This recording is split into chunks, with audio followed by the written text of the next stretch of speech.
Welcome everyone, Joe with ECRM here at our cough and cold session in Dallas. And with me is Sarah Remy, who represents Cleanote, which is actually, I'm a big fan of this product. It's something I use literally every day. I've been using it since the first time I met you guys. This is it in the packaging. And for me, it definitely keeps my nasal passages nice and moist, and it eliminates congestion. So I have really high-powered steam heaters in my apartment, and it just tends to dry you out. So today we're going to talk about the product and actually about the segment, the nasal spray segment as a whole and how it's evolved. So Sarah, thank you for joining us. And to kick things off, give us a little overview of Cleanote. Sure. So it is a saline nasal spray. And it is an isotonic spray, which for those of you who just don't know, it means that the salinity in it closely matches what is in the body, the body's own natural salinity, which means it's a comfortable saline. It doesn't sting. And then to that, we add natural peppermint oil, which gives a really pleasant natural sensation. That's probably what I you like really, that. Yes, right? It's a very tingly sensation. It's a good sensation.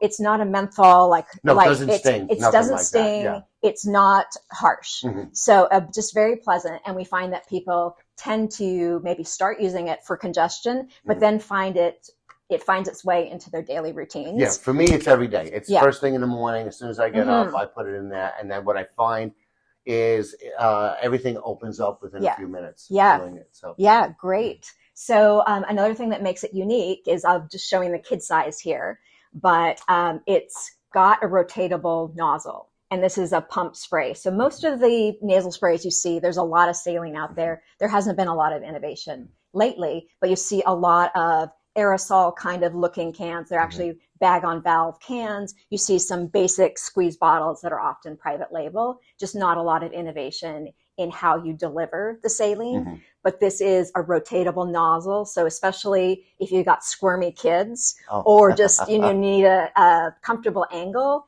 this is really unique.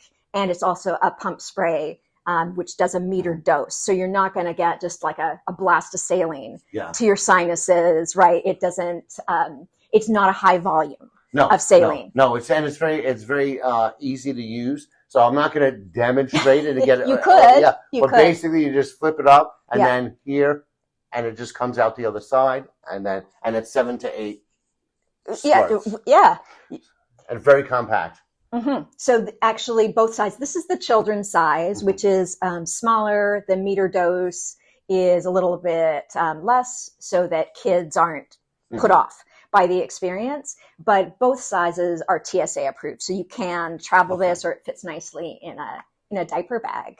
And if you want, it's the same solution, right? It's the same solution. So if you have a small person, you want to take this instead, you're getting the same thing. Right. You just do the same dose, and then a kid will use a smaller, less squirts. Right. So absolutely. It's 7 to 8 for me. What would a kid use?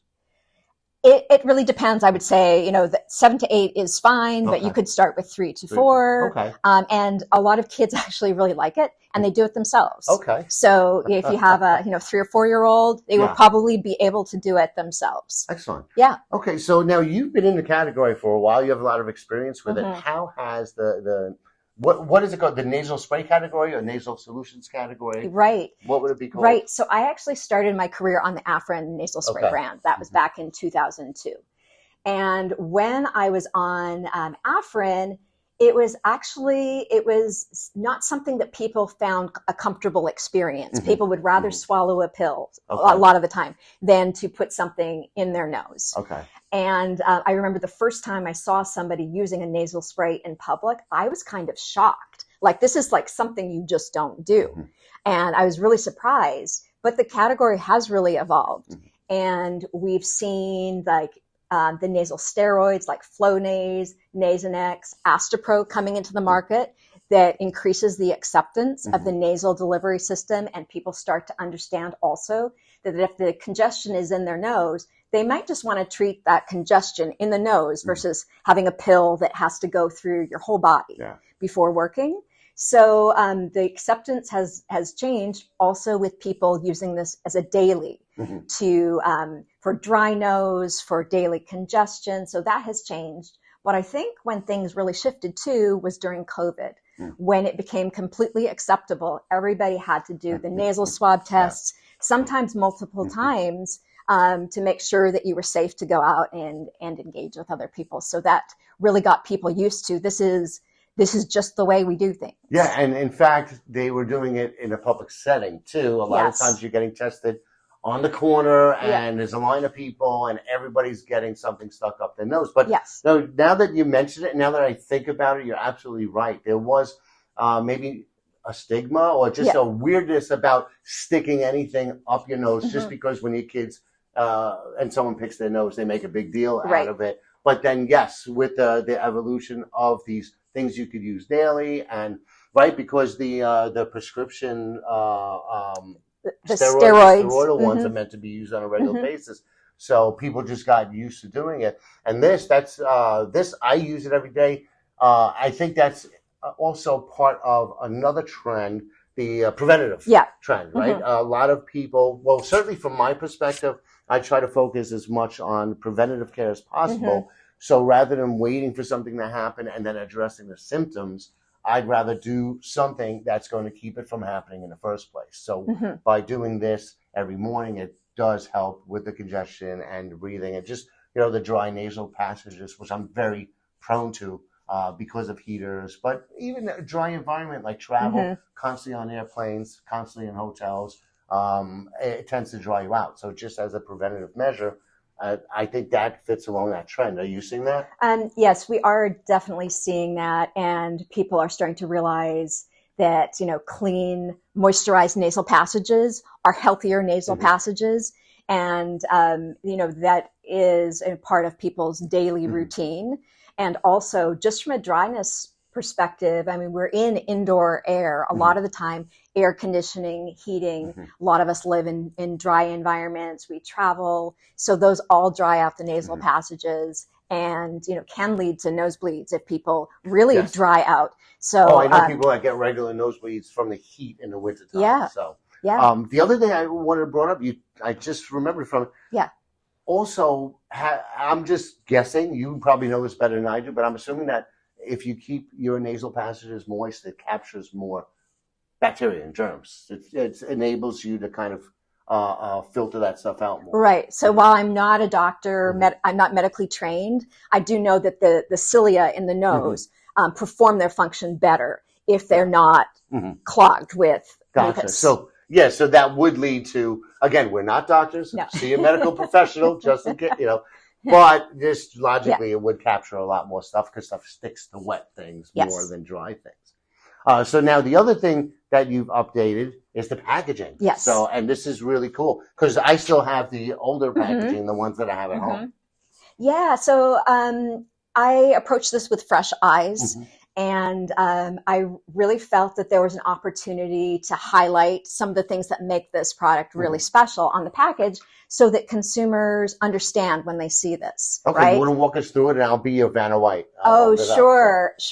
So, obviously the brand name is important for us to highlight. Also, people need to know what this is. This is a nasal spray.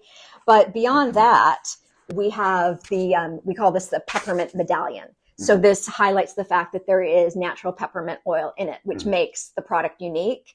And also we showcase the applicator, another reason that this product is unique, the rotatable applicator, that's non-aerosol. So we've got our key claims. People want to know that this instantly relieves congestion, but also, highlights our uniqueness. So, and this, we've, put this on everybody's store shelf and it really stands out. It really pops. Yeah, definitely. And this, I don't know what it is. Does the peppermint have any other benefits or medicinal benefits or it's actually interesting that you ask that because in some countries, like in China, for example, peppermint has been used for centuries. Okay. So it's been seen as having medicinal value. Mm-hmm. It's, maybe not seen that way in the United States, but I think United States consumers are evolving to look at traditional medicinals as well as the latest and greatest pharmaceutical offerings. Gotcha. The other thing I like about this is that it's just neat. It doesn't make a lot of a mess. It's quick to use. It's just open, do it, put it away, back on the shelf. I don't have to set up anything. I don't have to do the neti pot over the or get distilled water, right? Or boil water, because that's I don't happen to just keep distilled water in my refrigerator. So, right. So it's just, for me, it's simple. I like simple and effective stuff. Yeah, right. I mean, some people, bless them, they like to go through the routine of mixing their own solution, but for the average consumer that's a little bit busy, they prefer not to. I have other morning routines. Yeah, I'm sure you do. I just keep all of that stuff to a minimum. So you've had a lot of bio meetings this week. What are some of the things that you're hearing in your conversations? Yeah, so first of all, the retailers really like the new package, which makes me super happy because it's definitely it was a labor of love to work on, but a lot of fun. So they really like the new packaging, and they like that it is unique. Like they have seen the same old salines. And this one, they like the natural peppermint oil, and they really like the rotatable nozzle. So excellent. It's been a really nice time. And what are they saying about the category? Are they talking about in your discussions how the categories evolved in this way? A lot of them are, because until recently, the cough cold category has been really down. The season is picking up. I don't know if we wish for people to be sick, but if people are going to be sick, we do want them to be buying our products. And until a few weeks ago, things were really down. But nasal, with the segment of nasal within upper respiratory, was not down very much, and it's really showing how people are continuing to be interested in a nasal spray. Okay, so it's that prevention again, that preventative health trend, and this is something that I think I heard about this last year, that the category was still going. So it's good to hear that it's continuing. And again, certainly just my perspective. It's just me. I'm biased a little bit, but from my perspective, that's what I'm seeing. I have a lot of my friends in my age group are also very focused on preventative health. Now I'm 54. I just turned 54. I'm doing what I'm doing now so that when I'm in my 70s and 80s, I'm healthy. Right. So I'm not working out for like next summer. Or I'm working out for my 80s. So, and all of these things are products like this and other products of that nature. I'm just taking that long-term view, so it fits right in there. Yes, and I think that's right on trend where what we're seeing, the consumers of Cleanote, they tend to be a bit more educated, very interested in health and wellness. They prefer a drug-free solution whenever possible, and they are interested in staying healthy, not, treating symptoms once they're sick. Yeah. So I think we're going to see a lot more of that. Yeah. Well, thank you for joining us, and good luck in all the follow-ups. Thank you so much. Okay.